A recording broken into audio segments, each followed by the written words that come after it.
Okay, so good morning. We hope you're all ready to get started.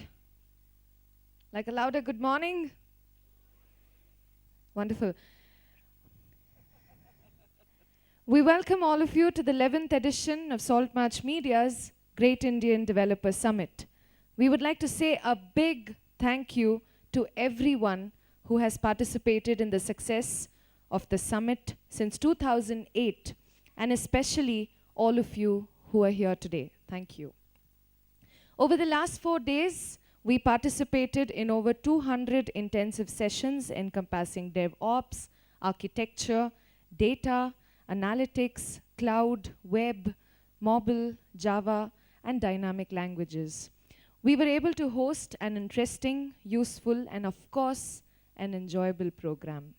The feedback from all attendees has been excellent, and our social media accounts are filled with glowing commendations. Today is the final day of the summit, and we will spend the whole of today immersed in practical sessions that deep dive into technical skill and best practices. For the benefit of those who did not attend the summit the last 4 days, let me give you some quick pointers. Today's detailed timetable is on page 10 of the summit guide. Please follow our Twitter handle @GreatIndianDev, because that is where we will post all latest announcements and notifications. You can also join us on Facebook and LinkedIn. We are running a social media contest, so you can post your feedback about the session with the hashtag GIDS18 and win some cool goodies. The URLs and full details of contest are on page 3. Let me quickly step you through the agenda for today. We will begin the first part of the deep dive class in a few minutes. After 90 minutes, we will take a 15-minute break for coffee and refreshments. We restart the session at 11:15 and continue until lunch. The third part of the workshop begins at 1:45 and will continue until evening coffee break. We begin the fourth and final part of the deep dive class at 3:30. So with this, let's get down to the learning. We have with us Mark Richards, an experienced hands-on software architect involved in the architecture, design and implementation of microservices architectures, service-oriented architectures, and distributed systems. He has been in the software industry since 1983 and has significant experience and expertise in application, integration, and enterprise architecture. He needs a lot of energy from all of us today. Please join us. Welcome the forever amazing Mark Richards. Usha, you are too kind. Thank you so much. You are so great at introducing all these things. So anyways, oh, thank you. That's great. Welcome, everyone. And, given that this is a workshop kind of thing, I forgot to tell Dilip that I usually restrict this to around 30 people. We have 211 here. So this is going to be a very interesting workshop. I'm not sure how this is going to work. We'll figure it out as we go along. How about that? But I'm going to get started with an agenda and what we're going to cover and stuff like that. But Manoj, I was talking to Manoj, right? Yeah, Manoj, and he gave me a great idea to start this workshop at. So a couple of things. First of all, especially for those of you way up in the nosebleed section up there, if you can't really see the slides and stuff, please feel free to come down a little closer and stuff.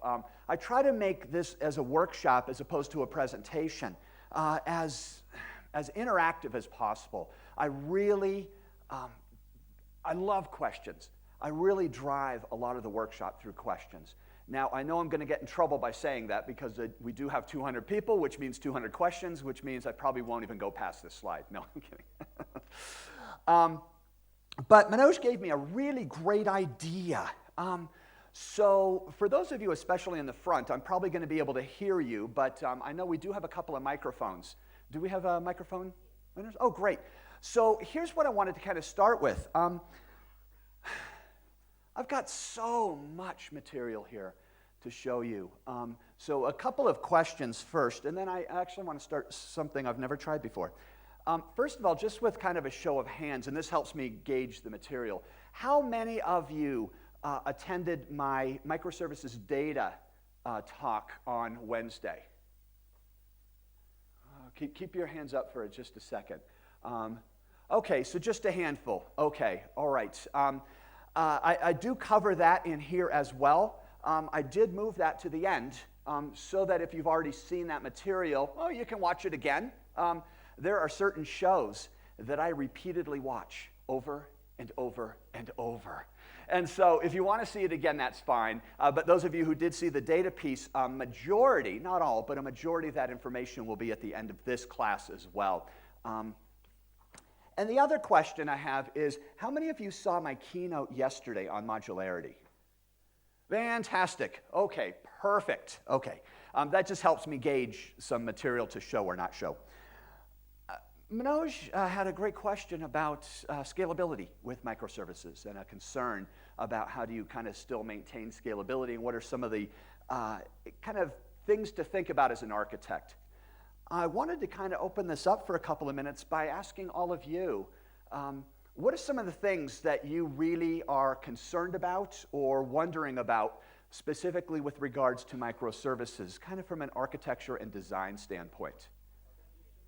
What's this? Transactions, wonderful, I do cover that. And so we will look at transactionality in microservices because when we do split up databases, this becomes a big issue. And we'll look at several ways of actually handling that transactionality. As a matter of fact, I will talk about LPS as well. What is the ideal size of the microservice? I love it. We're going to be covering that this morning, right, in this first sections here. So the size, okay. How does you deal with complexity in the integration logic? Because integration logic becomes business logic there. I will talk about that. Integration logic, perfect, okay. What's it? Yep, I'm going to be covering that in excruciating detail. As a matter of fact, part 3 and somewhat of part 4 will almost exclusively be talking about communication between services. And which? Authentication. Okay, I will touch on security.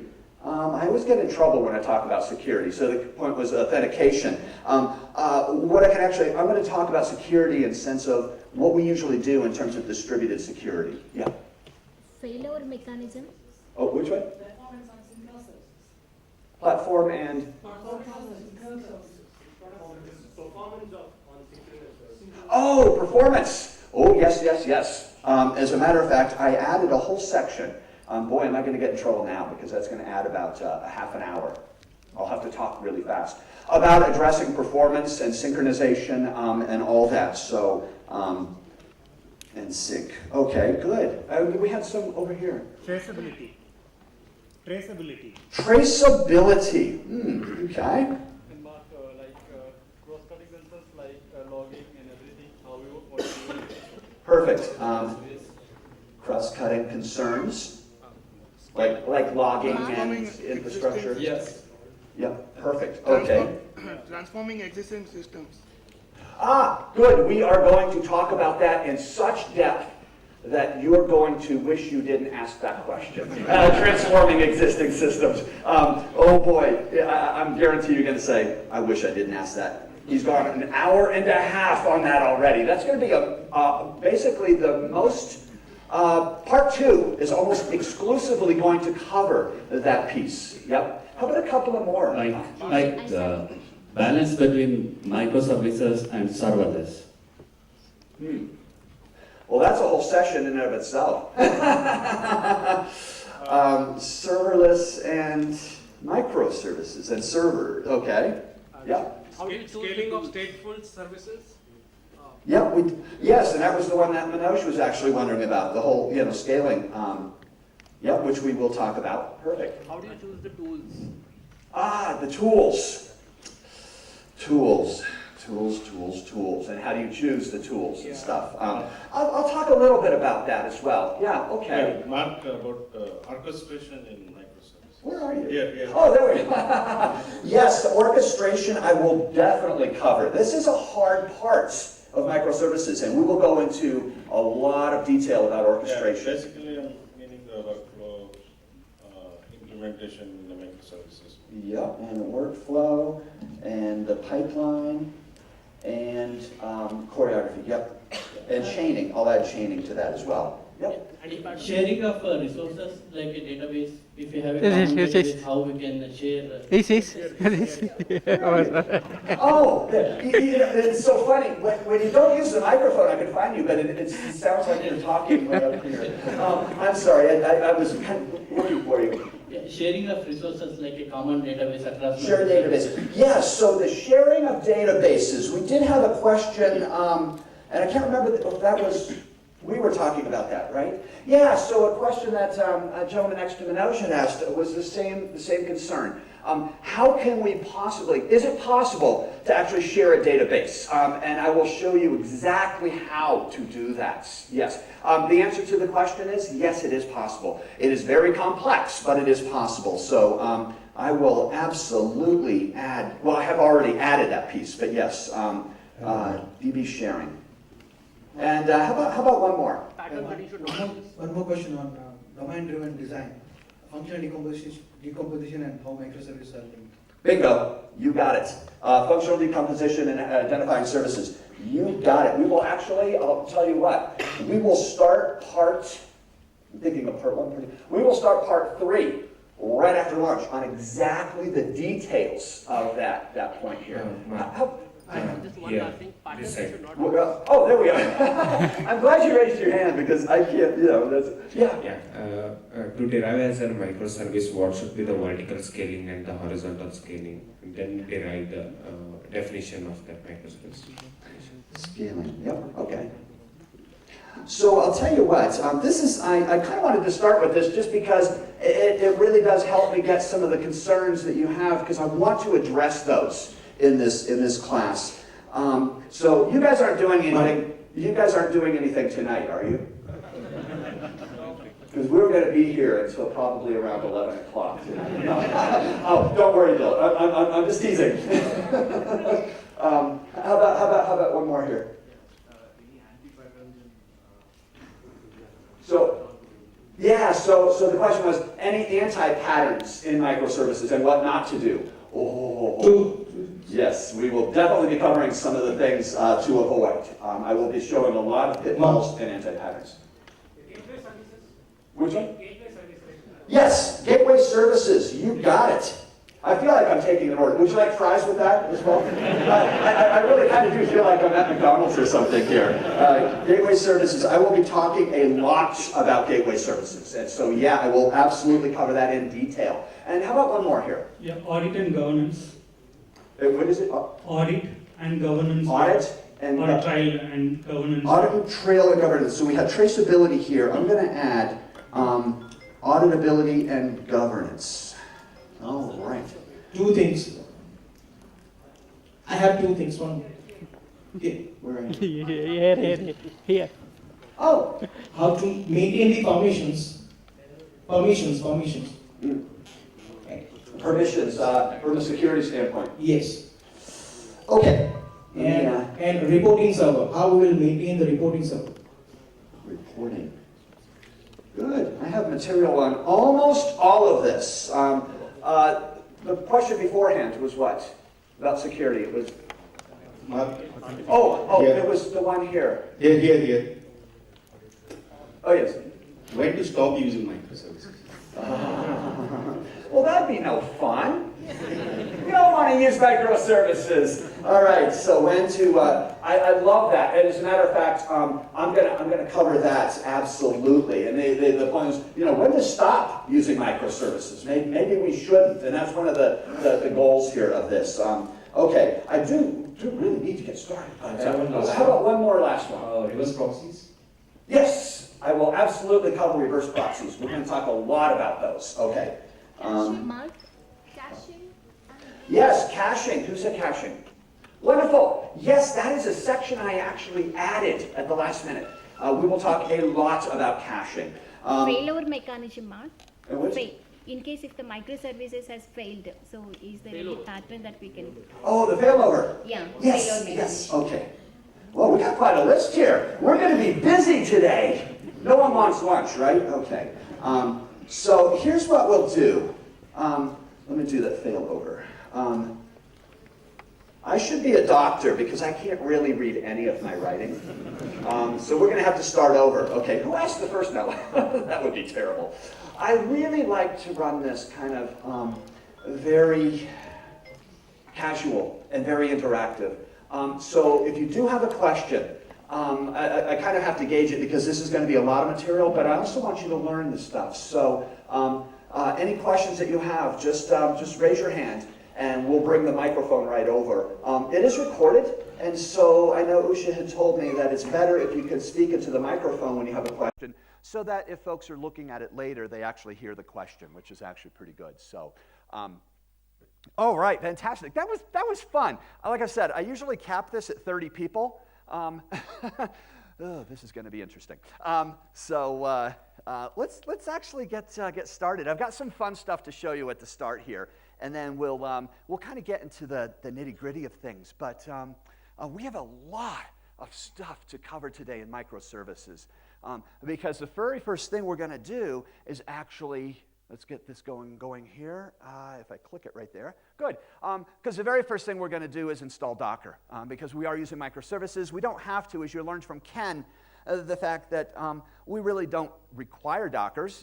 You know, we can use Mesos, for example, but any sort of container. But Docker's pretty popular, so we'll do that. And then, of course, you know, Kubernetes is a pretty standard stack these days, even though Mesos is kind of starting to creep up a little bit. But we'll use Kubernetes and stuff like this. And of course, then we need to deploy it somewhere. So I'll have everybody install CloudStack. CloudStack is a pretty good way of getting used to cloud-based services locally on your laptop. It's open source. All of these are free for downloading as well.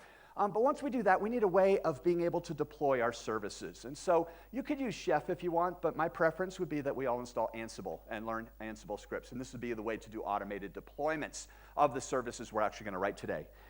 Of course, when we do write a service, we're going to have to register it. And so we'll use Zookeeper. But if you already are using microservices on your laptop and you happen to have Consul, which is probably the other popular one, then absolutely feel free to use Consul as well. But these are going to be ways of being able to register our services and to be able to do service registry and discovery. And now the other thing is, though, that we need to monitor our services. And so, today we'll use Hystrix. It's a great dashboard. You know, this is going to be a pretty big learning curve. This will take us a couple hours. But the point is you'll be able to see your services go into red light, green light, and know how to do auto-scaling. All the questions about scaling, we're pretty much going to answer those within Hystrix. Now, at this point, though, we'll be ready for our infrastructure, but we need to write services. And so I'm going to offer you two things that we can do today. One is Spring Boot that we can absolutely use. If you don't really like Spring, then we can certainly use Drop Wizard. This is probably going to take us, what time do we end? 5 o'clock?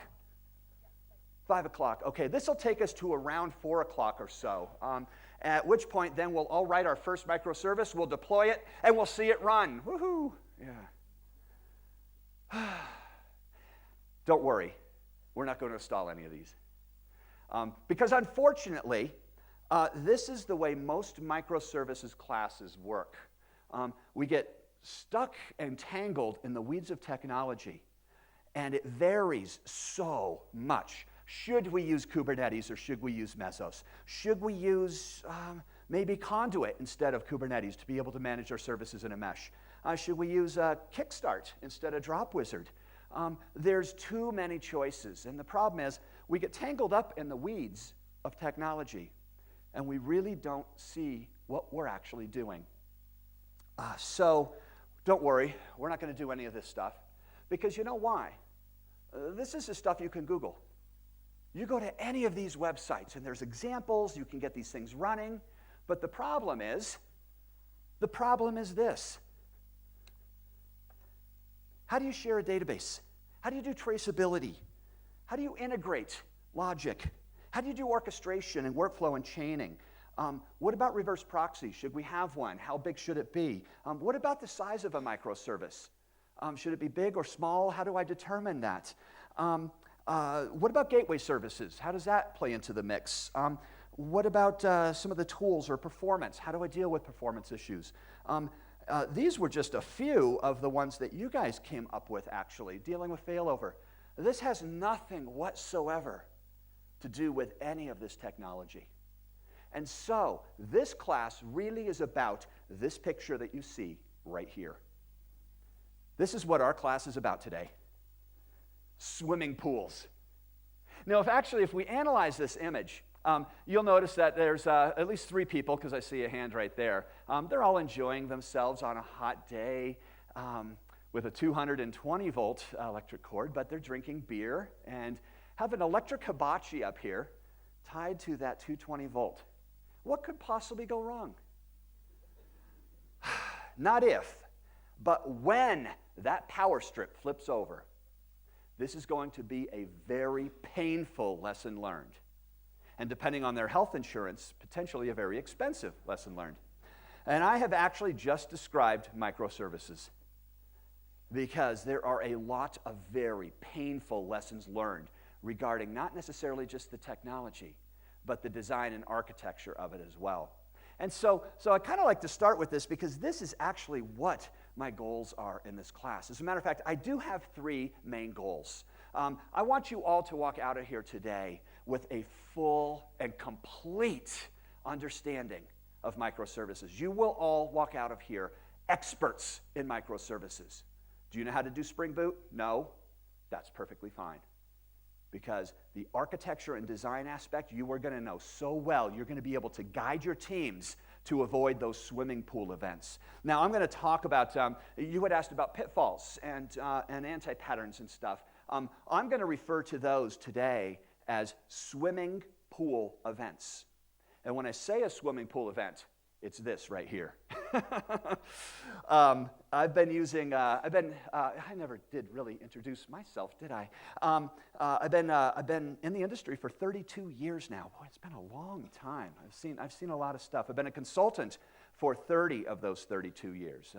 So I've been at company to company to company. For 22 years, I've been an architect. And for about the past 5 years, a little more, I've devoted pretty much my entire career to microservices. That's about all I've done.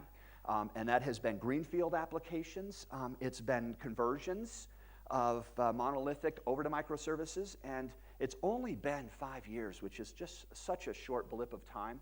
But I have seen so many swimming pool events. I have experienced these swimming pool events, and I have seen the pain. I have worked with teams to be able to kind of overcome some challenges. And because I'm a consultant, and I go from team to team to team and company to company, dozens of companies, I can actually relay that experience to you in this class. And so that's really what I'm going to do. I've seen things that work, and I've seen things that don't work. And I want to tell you about those so that you can take this information back to your teams along with the slides to demonstrate it, to say, we're going down the wrong path. We need to do this here. And so that's really my goals. And so the first goal, the first primary goal, is to really have you gain a full understanding of microservices from an architecture and design standpoint. In other words, what are we really doing with this architecture style? Not getting caught up in Kubernetes or Ansible or Console or Hystrix or any of these other tools, Mesos. I mean, that's important stuff. Obviously, that's how we implement it. But a lot can go wrong by not understanding that architecture piece. And the other thing I want to do in this class, especially melding all of your concerns here, is to really have you gain a full understanding of microservices from a design standpoint and understand the implications. Who was it that said when not to use microservices? Yeah, thank you. Yes, when to walk away, and as Venkat said in his keynote, and when to run. We're going to talk about that. I'm going to talk a lot about the challenges associated with microservices. Where I have seen teams struggle, that's what I want to convey to you today. Where I have seen teams struggle, we're going to be going really deep into the nitty-gritty details. This is not a high-level workshop at all. But finally, the last thing is after you walk out of here, you'll really, truly be able to tell whether microservices is really something you should be embarking on right now in your particular project or not.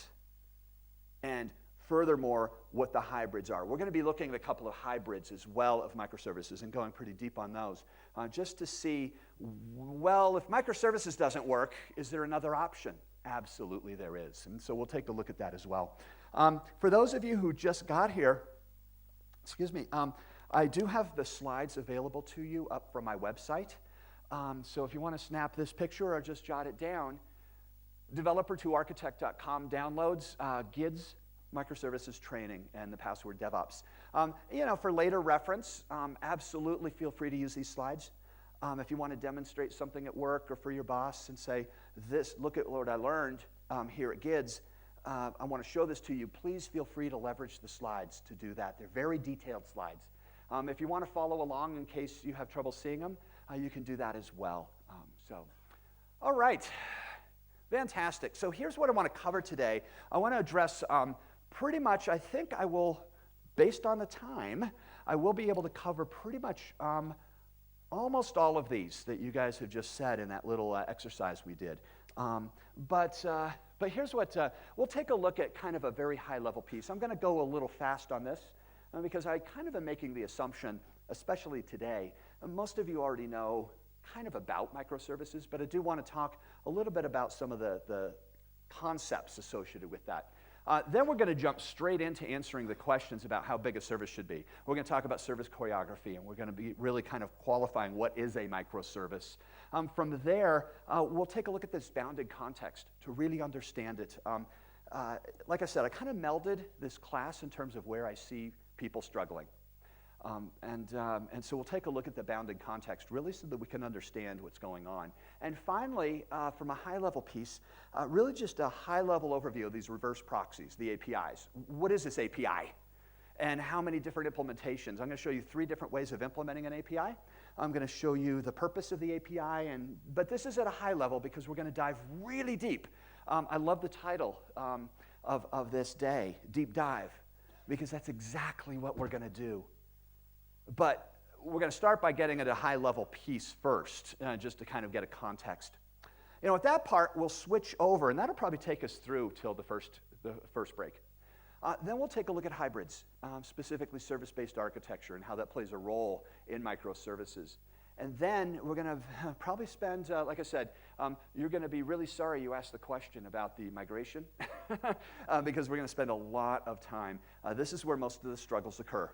How do you actually migrate? I'm going to show you a lot of tools in here as well about how to actually migrate and really determine. In this section right here, I'm also going to really address the question, Mark, should we migrate our code or rewrite our code? Now, obviously, if it's COBOL to microservices, we have to rewrite it. But what if we've got a Java monolith and we want to move to microservices? I will show you exactly how to answer that question today in your application. Should we migrate it or should we rewrite it? And so that's what we'll see in this whole migration patterns, and also the tools involved with actually doing that analysis as well. And then after lunch, we'll take a look at probably the second hardest piece of microservices, and that's the details about how to identify a service. You had mentioned about pitfalls and anti-patterns. A majority of them are here in the migration patterns. The other half of them are right here in service identification. And so fortunately, it's really lucky for you that I've had 5 years of experience in this on dozens of clients. At least we're still running. So, but the service identification piece is what we'll actually look at. And then I want to show you a little bit about service design. In other words, the templates. There's several ways of designing a microservice, irrespective of the technology that you're using. And so the point is I want to show you that service design piece. And then, see, my time zone piece is so off that I just thought it was nighttime. I was about to go to bed. And then we'll actually take a look at details with service communication. We're going to take a look at REST and some of the issues associated with REST. We're going to take a look at messaging. When should we use messaging versus REST to communicate between services? I want to show you gRPC, Google's remote procedure call. And I want to show you how it works, but more importantly, I want to show you as an architect and as a developer as well, when you should use it and when you shouldn't. So it's not just enough to show you these things. I want to show you when to use those and when not to use them. We'll take a look at orchestration. We'll take a look at API gateways in really a lot of detail. The question here about, what was it? The infrastructure, the logging. You had asked about all of the cross-cutting concerns. We'll take a detailed look at those here in the service communication portion. And I'll show you how to do aggregation. And we'll talk about reporting in here as well.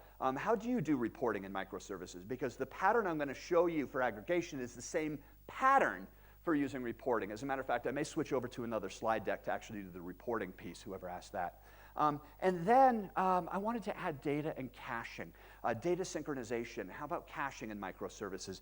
How do you share a database? How do you increase the performance of microservices? If we have a 4 terabyte Oracle RAC relational database cluster and I have 2,000 microservices and I have a changing schema, can I do that? The answer is yes, you can. It's really, really hard. But the answer is yes, you can, and I want to show you that when we talk about caching. We'll take a look at the difference between a distributed and a replicated cache. I want to show you how to make the difference. I want to show you how to make the decision between should I use a replicated cache or a distributed cache?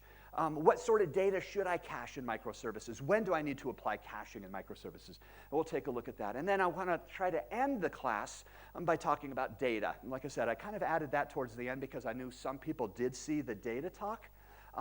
But I will add that as well at the end. Oh boy, there's a lot of stuff. All right, so we're going to learn a lot about microservices here. But when we take a look at microservices, kind of from a topology standpoint, and kind of just going from the top all the way down, because I'm going to cover all of these areas in detail, we have client requests coming into this API layer right here. And I'm going to talk about this API layer. What is it? What does it look like? How do you implement it? I'm going to talk about those pieces. And that API layer is a proxy which fronts small, separately deployed microservices, all owning their own data. Now, I want to start with this slide here because, notice I'm showing here a database. That does not mean that every microservice needs to own its own database, but it needs to own its own data. So don't be confused about the diagram cylinder there. It's just representational of saying I have a collection of tables, a schema, if you will. But I don't like to use the word schema because you may be using Mongo, you may be using Cassandra, NoSQL. I'll talk about those pieces when we get to data. But the point is, you need to own your own data in a microservice. Okay.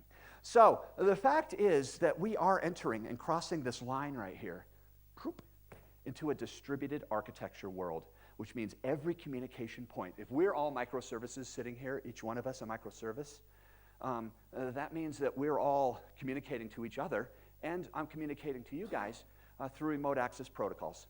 And generally, we restrict that to just REST and messaging. And so you might say, well, hold on, Mark. Can't I use SOAP to communicate to a service? I mean, we use SOAP. Is that okay? Sure, there's nothing in microservices that says you can't use SOAP. You know what the problem is, though? You're going to have to write your own service registry and discovery tool. You're going to have to write your own monitoring tool. You're going to have to write your own orchestration tool. Because all of the tools and frameworks that are available right now assume you're using REST. We get a huge advantage.